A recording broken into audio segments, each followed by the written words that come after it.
સમાચારની વાત કરીએ તો રાજકોટના જેતપુરમાં મગફળીના ગોડાઉનમાં ચોરી પર મોટા સમાચાર સામે આવ્યા છે। ગોડાઉનના કર્મચારીએ જ ચોરી કરી હોવાની માહિતી સામે આવી છે।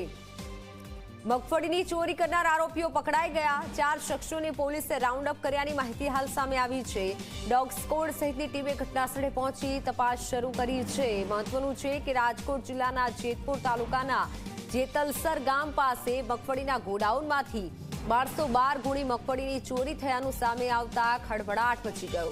આ મગફળી ટેકાના ભાવે ખરીદી કરી હતી અને સેન્ટ્રલ વેરહાઉસ કોર્પોરેશનના ગોડાઉનમાં રાખવામાં આવી હતી, જ્યાંના કર્મચારીએ તેની ચોરી કર્યાની શક્યતા વ્યક્ત કરાઈ છે। પોલીસ ઘટનાની સઘન તપાસ કરી રહી છે। આ વિશે વાત કરતા નાફેડના ડાયરેક્ટર મોહનભાઈ કુંડારિયાએ કહ્યું, ટેકાના ભાવે મગફળીની ખરીદી કરી સીડબ્લ્યુસીના ગોડાઉનમાં રાખવામાં આવી હતી અને જેથી તેને સાચવવાની જવાબદારી સીડબ્લ્યુસીની બને છે। સીડબ્લ્યુસી નાફેડને મગફળીની ચોરીના કારણે જે નુકસાન થયું છે તેનું વળતર ચૂકવશે। સાથે સીસીટીવી ન હોવા મામલે સીડબ્લ્યુસીની બેદરકારી હોવાનું પણ મોહન કુંડારિયાએ જણાવ્યું છે। આ વાત તેઓએ સ્વીકારી છે। આ પહેલા કૃષિ મંત્રી પણ સ્પષ્ટતા કરી ચૂક્યા છે કે આ મુદ્દો રાજ્ય સરકારને સીધો સ્પર્શતો નથી। મહત્વનું છે કે ગોડાઉન માલિકને સીસીટીવી બાબતે નોટિસ પણ આપવામાં આવેલ। મેનેજરે કહ્યું છે ગોડાઉન મેનેજર બદલી થતા વેરિફિકેશન બાદ ચોરી થયાનું સામે આવ્યું હોવાનું મેનેજર કથન કરી રહ્યા છે। હાલ તો પોલીસે તપાસ હાથ ધરી છે। 1212 ગુણી મગફળીની ચોરી થઈ છે। શખ્સો પકડાઈ ચૂક્યા છે।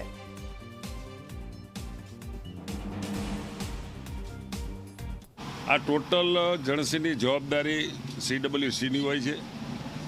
એના એ રીતના એગ્રીમેન્ટના કરાર કરવામાં આવે છે। કોઈ પણ જાતનું નુકસાન થાય, ચોરી થાય કે આગ લાગે, કોઈ પણ બાબતની થાય તો એની 100% જવાબદારી સીડબ્લ્યુસીની હોય છે। આ ગોડાઉનની અંદર 57,600 ગુણી મગફળી અમે ભરી હતી, એમાંથી 1212 ગુણી મગફળીની ચોરી થઈ છે અને સીડબ્લ્યુસી એફઆર પણ ફડાવી દીધી છે અને જે ચોરો હતા એ પકડાઈ પણ ગયા છે અને આની 100% જવાબદારી સીડબ્લ્યુસીની છે। અને 1212 ગુણીના જે બજાર ભાવ હોય એ પ્રમાણે અમને પૈસા એને ચૂકવવા થતા હોય છે અને જે એની અંદર કામ કરતા કર્મચારીઓએ ચોરી કરી છે તો એની પાછળ મોટા માથા કોણ છે એની પૂર્ણ તપાસ થાય અને ભવિષ્ય આવો બનાવ ન બને એના માટે સીડબ્લ્યુસી પણ જાગૃત રહેશે। मूंगफली नेफेड की और अभी हमने कल इसका फिजिकल वेरिफिकेशन हो रहा था, उसके हमने देखा पाया कि इसके अंदर बैग कम पाए गए, तो अभी इसकी पुलिस पड़ताल कर रही है, ये वो जानकारी देख रही है। જેતપુરમાંથી સરકાર દ્વારા ટેકાના ભાવે ખરીદેલ મગફળીની નાફેડ છે તેમના દ્વારા એક ગોડાઉન આવેલું છે, તેમાં છે તે ક્યાંક સંગ્રહ છે તે કરવામાં આવ્યો છે, પરંતુ આ જે ગોડાઉન છે તેમાંથી અત્યારે છે તે ક્યાંક 1212 જેટલી જે મગફળીની બોરીઓ છે તેઓની ચોરી થઈ હોવાનું સામે છે તે ક્યાંક આવ્યું છે। જે આ ગોડાઉનના મેનેજર છે તેમના દ્વારા જેતપુર તાલુકા પોલીસ સ્ટેશન ખાતે ફરિયાદ છે તે પણ નોંધવામાં આવી છે ને 1212 આ બોરીની કિંમતની જો વાત કરવામાં આવે તો અંદાજિત 31 લાખ રૂપિયાની પણ વધુ છે તે ક્યાંક આમની કિંમત છે તે ક્યાંક થઈ છે। હાલ જે તાલુકા પોલીસ છે તે પોતાના સ્ટાફ તેમજ પીઆઈ સહિતનો જે સ્ટાફ છે તેમના દ્વારા અહીંયા પંચનામું છે તે ક્યાંક કરવામાં છે તે ક્યાંક આવ્યું છે અને સાથોસાથ મહત્વની વાત એ છે કે છેલ્લા ઘણા સમયથી આ જે ગોડાઉન છે તેમાંથી અલગ અલગ રીતે છે તે ક્યાંક મગફળીની ચોરી છે તે ક્યાંક છે તે કરવામાં આવતી હતી। હાલ જે તાલુકા પોલીસ છે તેમના દ્વારા ડોગ સ્કોડ સહિતની જે મદદ છે તે પણ છે તે ક્યાંક અત્યારે છે તે ક્યાંક લેવામાં આવ્યું છે ને ગોડાઉન ખાતે તપાસનો ધમધમાટ છે તે પણ શરૂ છે તે ક્યાંક કરવામાં આવ્યો છે। મહત્વની વાત એ છે કે અત્યારે જે રીતે પોલીસ સૂત્રો પાસેથી માહિતી મળી છે તે મુજબ પોલીસે 4 જેટલા જે આરોપીઓ છે તેઓને પણ અત્યારે રાઉન્ડ ઓફ કર્યા હોવાની પોલીસ સૂત્રો છે તે ક્યાંક માહિતી છે તે ક્યાંક આપી રહ્યા છે। મહત્વની વાત એ છે કે જે રીતે ગોડાઉન મેનેજર છે તેમને મીડિયા સાથેની વાતચીતમાં એવું પણ કહ્યું છે કે ક્યાંક આ જે ગોડાઉનમાં જે કર્મચારીઓ છે તેમની પણ ક્યાંક આમાં સંડોવણી છે તે ક્યાંક સામે આવી શકે છે, પરંતુ હવે તપાસમાં શું સામે આવે છે તે જોવું એટલું જ મહત્વનું રહેશે। નરેશ બાલિયા, ઝી મીડિયા, જેતપુર। તો સ્થળ પરથી સંવાદદાતા ગૌરવ જોડાઈ ચૂક્યા છે। ગૌરવ, મગફળીની ચોરી થઈ છે અને તે મુદ્દે અનેક સવાલ ઉઠી રહ્યા છે, શું બધું જાણકારી મળી રહી છે?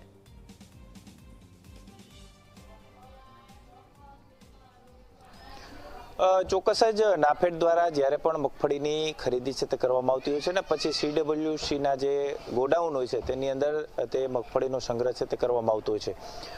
ખાસ કરીને જેતપુર નજીક જે ગામની અંદર જેતલસર ગામની નજીક ગલગલિયા ઢાબા પાસે જે રો હાઉસ છે તે રાખવામાં આવ્યું હતું ને આ રો હાઉસ છે તે ભાડે છે તે રાખવામાં આવ્યું હતું. દર વખતે જ્યારે પણ મગફળીની ટેકાના ભાવે ખરીદી કરવામાં આવે છે ને પછી ક્યાંક આ પ્રકારના કૌભાંડો છે તે સામે આવતા હોય છે. અગાઉ પણ જેતપુરના જ અંદર પેડલા ગામે મગફળીનું આખું કૌભાંડ છે તે સામે આવ્યું હતું ને રાજ્ય સરકારે તપાસ પણ કરાવી હતી. હવે ફરી એક વખત આ જ પ્રકારની શંકાસ્પદ જે મગફળીની ચોરીની ઘટના જે સામે આવી છે તેની અંદર પણ અનેક શંકાસ્પદ પાસાઓ છે તે જોવા મળી રહ્યા છે. જ્યારે મેનેજરની બદલી કરી દેવામાં આવી અને ત્યાર પછી નવા મેનેજર જ્યારે પોતાનો ચાર્જ છે તે સંભાળી રહ્યા હતા એ સમયગાળા દરમિયાન જ્યારે મગફળીની બોરીની જ્યારે ચોરી કરવામાં આવી હતી જે ગણતરી કરવામાં આવી ને તેની અંદર સામે આવ્યું કે 1212 જેટલી જે મગફળીની જે બોરી જે ગુણી છે તે અત્યારે મિસિંગ છે તે ત્યારે જોવા મળી રહી છે ને તેનો હિસાબ કરતા 31,64,000 રૂપિયાનો જે માલ છે તે ગુમ છે. ત્યાર પછી પોલીસને જાણ કરવામાં આવી અને હવે પોલીસ દ્વારા તપાસ છે તે કરવામાં આવી રહી છે. 4 શખ્સોની જ્યારે અટકાયત છે તે કરી અને પૂછપરછ કરવામાં આવી રહી છે ત્યારે અનેક સવાલો એ છે કે સિક્યુરિટી હતી 3 શિફ્ટની અંદર સિક્યુરિટી હતી તો ક્યાં સિક્યુરિટી દ્વારા કેમ ધ્યાન રાખવામાં ન આવ્યું? એટલું જ નહીં, CCTV કેમેરા કેમ લગાવવામાં નહોતા આવ્યા? ગોડાઉન ભાડે રાખ્યું હતું તો જ્યારે ભાડે રાખ્યું ત્યારે કેમ CCTVની તપાસ કરવામાં ન આવી? અનેક શંકાસ્પદ પાસાઓ છે તે ત્યારે જોવા મળી રહ્યા છે અને આ આખું જે કૌભાંડ આચરવામાં આવ્યું, ચોરી કરવામાં આવી તેની અંદર પણ અનેક જે લોકો છે તે ક્યાંક આ જ ગોડાઉન સાથે જોડાયેલા પણ સામે આવી શકે છે. જી બિલકુલ, આભાર માહિતી બદલ.